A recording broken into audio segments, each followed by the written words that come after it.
இந்த ஏழை எளிய மக்கள் ராமருக்காக கோயில் கட்டினது ஏதோ இப்போ இல்ல, நூற்றுக்கணக்கான வருடங்களாக ராமருக்கு கோயில் எல்லா சமூகமும் கட்டிக்கொண்டிருக்கிறார்கள், வழிபாடு செய்து கொண்டிருக்கிறார்கள். நம்ம எப்படி கல்யாண நிகழ்வுக்கு அத்தனை பேரையும் ஊர் கூடி ஒரு சிறப்புற ஒரு நிகழ்வை நடத்துகிறோமோ, அந்த மாதிரி கோயிலோட கும்பாபிஷேக நிகழ்வை ஊரில் இருக்கின்ற அத்தனை ஜனங்களும் ஒன்றாக பார்ப்பதற்கு இந்த அரசு அனுமதி மறுக்கிறது. கேட்டா நீங்க அதுக்கு லைசன்ஸ் வாங்குங்க, இல்ல இதுக்கு நீங்க அனுமதி வாங்குனீங்களான்னு கேக்குறாங்க. நாட்டுல விரும்பக்கூடிய தெய்வத்தை வழிபடக்கூடிய உரிமை என்பது அரசியலமைப்பு சட்டம் வழங்கி எடுக்கக்கூடிய உரிமை. இத மக்கள் பார்க்கிறதுக்கு கூட அத்தனை தடைகள் சாமர்த்தியமா பதில் அளிக்கிறது. இந்த அறநிலைத்துறை அமைச்சர் நாங்க இந்த தகவல்களை சொன்னா பொய் பரப்புறோம்னு சொல்றாங்க. பொய் பரப்புவது தமிழக அரசு. நாங்க யாரையும் மறுக்கல, நாங்க யாருக்கும் எந்த உரிமையும் மறுக்கலன்னு சொல்லிட்டு ஒவ்வொரு இடத்திலையும் காவல்துறை அதிகாரிகளை வைத்து மிரட்டிக் கொண்டிருப்பது இந்த தமிழக அரசு. ஆனால் நடந்து கொண்டிருப்பது முகலாயர் ஆட்சி அல்ல, அவுரங்கசீப் ஆட்சி இல்ல. அங்கதான் கோயிலுக்கு போகணும்னு சொன்னா அவரோட காலத்துல வரி போட்டாங்க. கோயில போய் உள்ள பார்த்து தரிசனம் பண்ணணும், இல்ல அதுல வழியா போகணும்னு சொன்னா வரி போட்ட காலம் எல்லாம் இருந்தது. திரும்பவும் அதை கொண்டு வரணும் அப்படின்னு முயற்சிக்குது திமுக அரசு.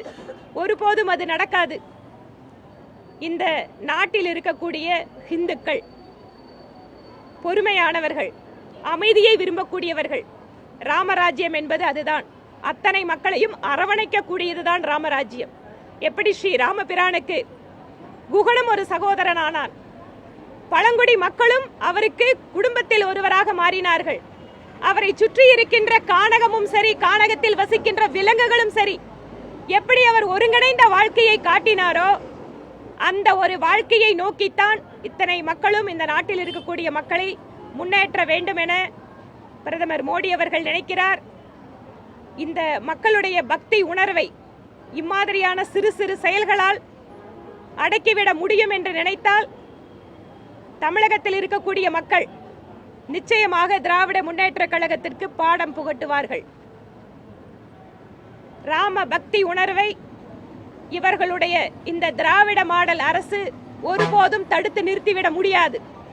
தமிழகம் ராமரோடு நெருக்கமாக தொடர்பு இருக்கக்கூடிய மாநிலம். கிட்டத்தட்ட 3 நாட்களுக்கு மேலாக ராமர் தொடர்பு இருக்கக்கூடிய அத்தனை இடங்களுக்கும், அந்த வழிபாட்டு தலங்களுக்கெல்லாம் பிரதமர் மோடி அங்கு சென்று பிரார்த்தனை செய்ததற்கு பின்பாக இன்று அயோத்திக்கு சென்றிருக்கிறார். இது தமிழகத்திற்கு கிடைத்திருக்கக்கூடிய மிகப்பெரிய பெருமை. ஆனால் அவருக்கு மக்கள் முன்பாக கிடைக்கின்ற அந்த அன்பையும் ஆதரவையும் பார்க்க சகிக்காமல் இந்த தமிழக அரசு இம்மாதிரியான கடுமையான கட்டுப்பாடுகள் வாயிலாக மக்களை முடக்க நினைக்கிறது, அவர்களுடைய பக்தியை தடுக்க நினைக்கிறது. பாரதிய ஜனதா கட்சி மக்களுடைய உணர்வுகளோடு நிற்கும். இந்த மாதிரி வழக்குகள் மூலமா மக்களை சாமி கும்பிட வைக்க முடியாதுன்னு அப்படி நினைச்சாங்கன்னா அது அவங்களுக்கு அவங்க கற்பனை உலகத்தில் வாழ்றாங்கன்னு அர்த்தம். ஒவ்வொரு வீடுகளிலும் இன்று ராமர் கும்பாபிஷேகம் பார்க்கறாங்க மக்கள். எங்கெங்கெல்லாம் வாய்ப்பு இருக்கிறதோ இவங்கெல்லாம் பிஜேபி காரங்கெல்லாம் இல்லைங்க, இதெல்லாம் சாதாரணமா இந்த பகுதி மக்கள் இந்த கோயில சாமி கும்பிடுறவங்க. இவங்களை நீங்க தடுக்க முடியுமா? என்ன நினைச்சிட்டு இருக்கீங்க தமிழக அரசு? கோயில நாங்க ஒரு தனியா ஒரு அன்னதானம் பண்ணணும்னா முடியாது.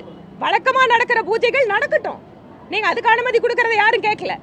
ஆனா இன்று ஒரு சிறப்பான ஒரு நிகழ்வு, அதனால எல்லா கோயிலையும் விசேஷ பூஜை ஏற்பாடு பண்றாங்க. அதை ஏன் தடுக்கிறீங்க? எந்த வழக்கு வந்தாலும் பாக்குறதுக்கு நாங்க தயாரா இருக்கோங்க.